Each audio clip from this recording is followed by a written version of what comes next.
What is up, everybody? Team Racing here. I'm going to give a detailed tutorial on drift boosting. I'm actually redoing this tutorial because it was very sloppy the first time I did it. So I'm going to do it again. This time I'm not really going to worry about my time or fly through the track. I'm just going to kind of go through it. First way you can do a boost off the start is hitting it at the last second. I'm going to show you another way. First of all, let me stop real quick. Alright, so to drift, you want to hit either shoulder button. To be honest, I would recommend doing the right side shoulder button or the bumper or R1 depending on what console you're playing on. Now, when you drift, you notice that you take that turn and you're going to stray off to the side. If you hold that turn, you're really going to fly off to the side.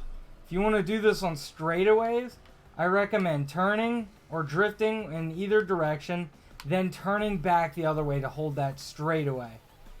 Now, to get a drift boost going, you hit that shoulder button, and that meter in the bottom corner of the screen, you want to let that fill just past halfway or all the way, but don't let it go all the way up and touch that max. There's two little lines. One is just past halfway, and the other one is almost full. You kind of want to try to push it almost full, if you can. Just like that. You get more out of it that way. But if you let it fill all the way up, it won't do anything. You'll get a little burnout. You want to try to jump off of jumps as much as possible. Now, I'm going to show you the two different ways of getting off the boost off the start. And there's no out of bounds to this because there's a way when you reset from out of bounds, you can get a boost off of that, but I'll show you that later in a different tutorial on a different track. Because I don't think there's an out of bounds on Coco Park. Alright, there's two different ways you can do it. You can wait till the last second and just fill it up, which is the safest way of doing it, like such. And there's a second way of doing it, which is a little bit more advanced, and you gotta have your timing just right. So if you hit it every now and again, I just blew it because I was talking.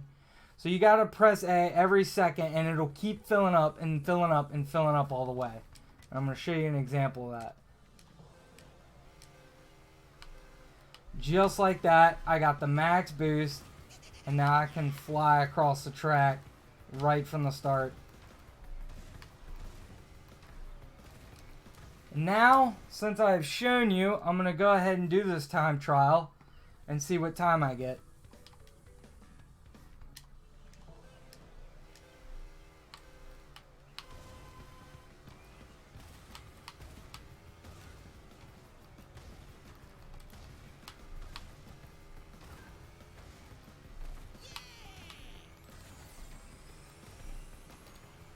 And the more boost you get, the more your vehicle gets a little sped up. Especially right after a boost.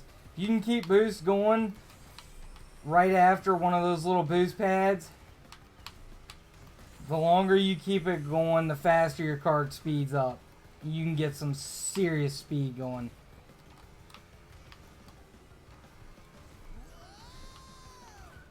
I'm using all of the techniques I just showed you. Drifting, turning back straight.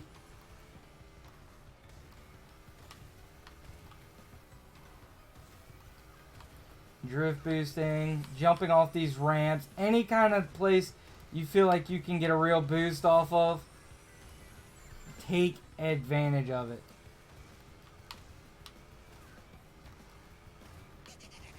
See, if you notice, I'm kind of turning back straight on them turns. Just kind of going back and forth with it, trying to keep the straightaway, or just trying to keep a smooth rhythm.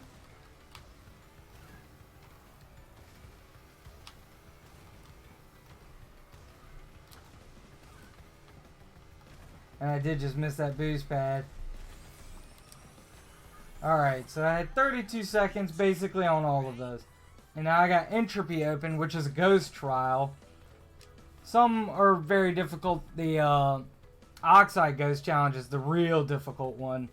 But the Entropy is pretty doable. Once you do Entropy on all tracks, the Entropy Ghost Trial on all tracks, that's when you get to play as Entropy, which is a pretty interesting way of showing off that you actually know how to play the game.